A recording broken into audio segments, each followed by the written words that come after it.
Star Wars The Phantom Menace, Episode 1. A long time ago in a galaxy far, far away, before the Rebel Alliance fought its way to freedom, before the Jedi Knights all but vanished from the unknown worlds, before the Empire was founded to expand like a cancer across the stars, before any of these things occurred, the Galactic Republic ruled much of the galaxy.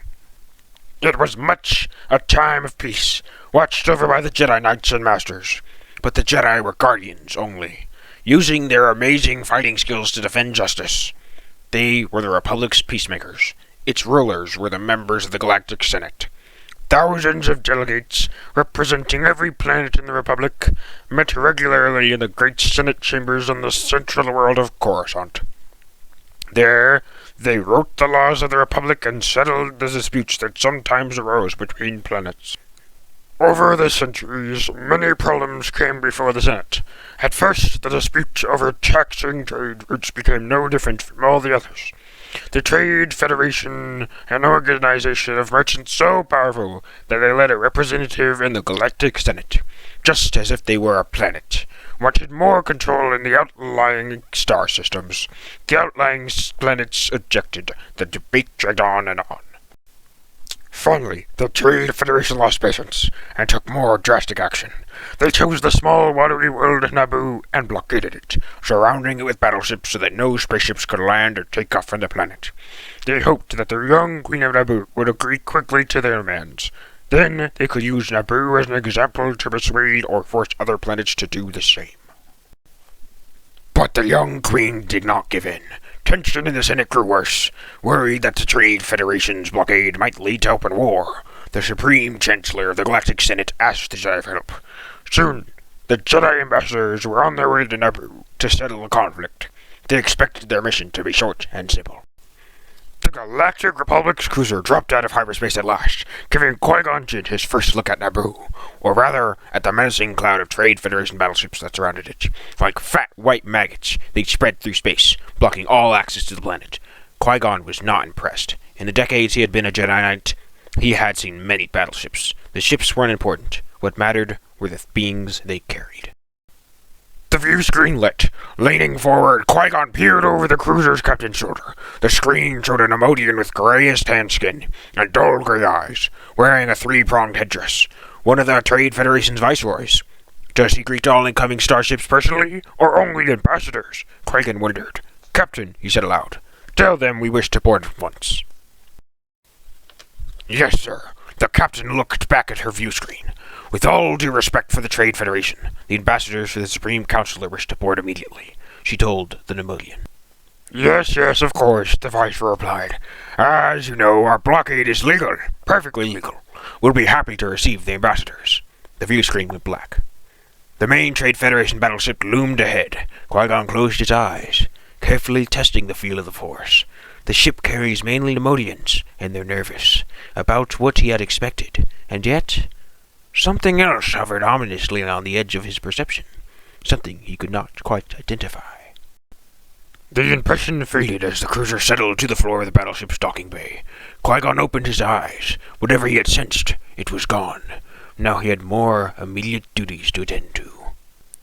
Rising, Qui-Gon motioned to Obi-Wan. The younger Jedi's face was stern, as befitted an important mission, and Qui-Gon sighed. Not for the first time. He wondered what Master Yoda had been thinking all those years ago, when he brought Qui-Gon and Obi-Wan together as Master and Padawan. Obi-Wan Kenobi had great skill, no question of that, but sometimes he was so intense. Qui-Gon smiled slightly. Master Yoda always saw farther than anyone else. Perhaps he had thought that an earnest young apprentice would be as good for Qui-Gon as Qui-Gon would be for the apprentice.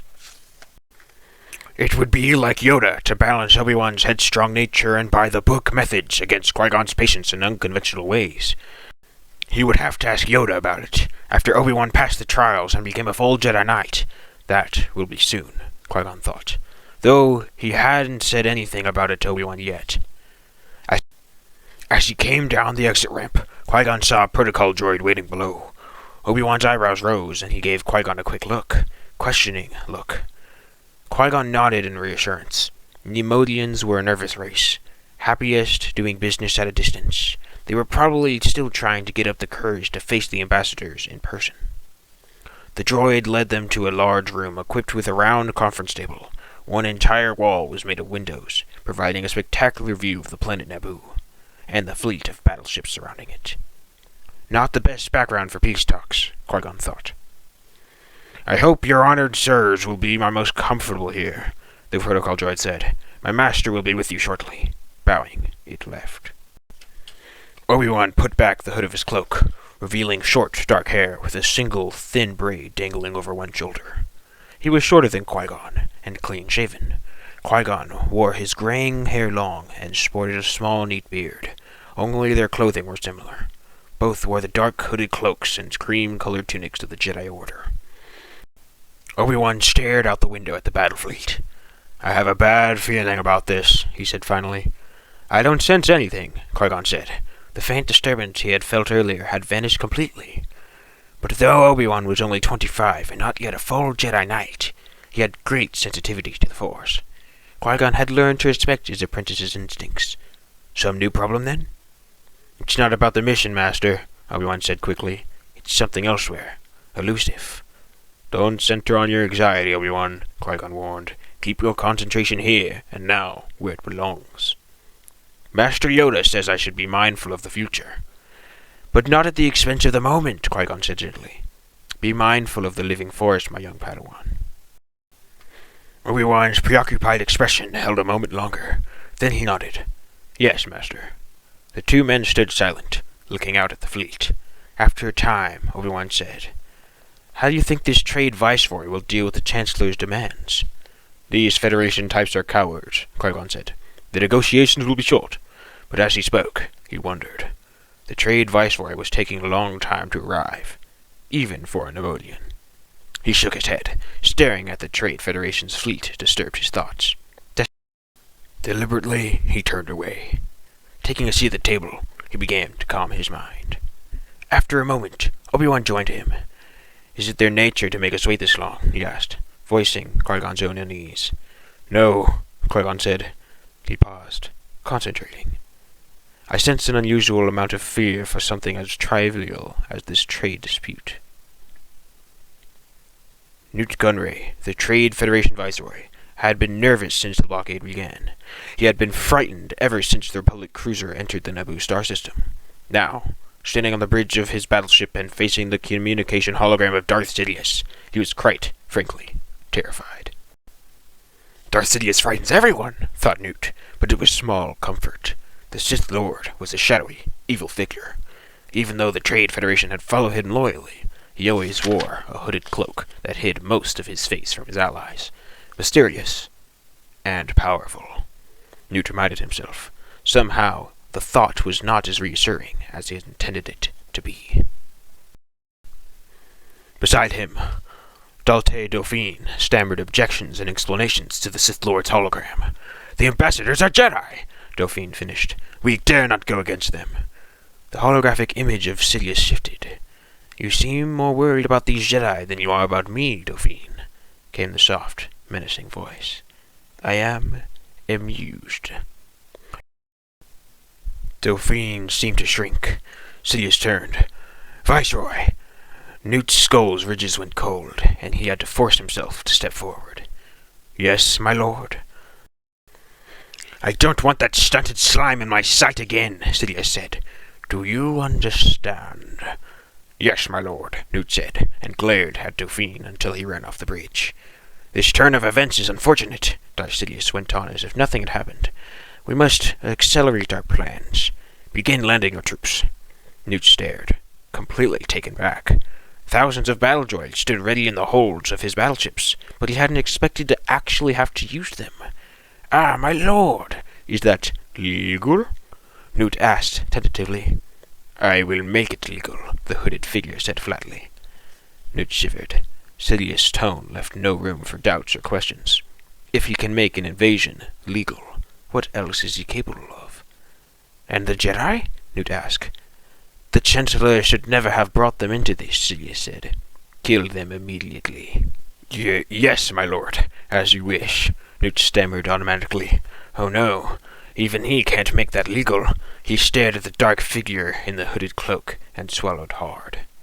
But if I refused, he'll be angry, and facing Darth Sidious is terrible enough when he's pleased.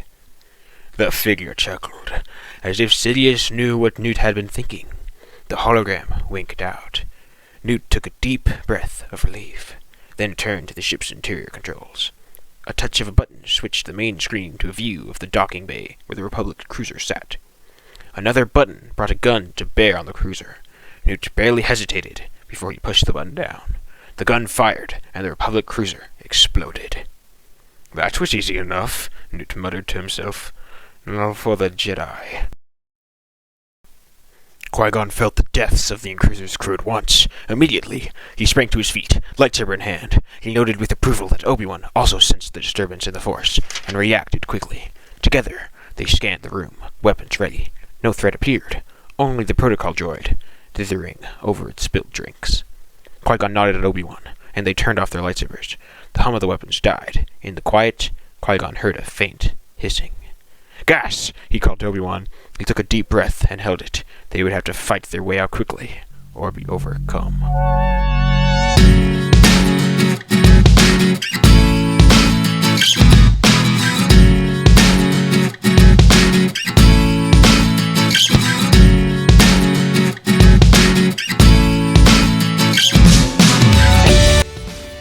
Whoa, made it this far you have? Might as well consider subscribing, You will subscribe. You will subscribe. You will subscribe.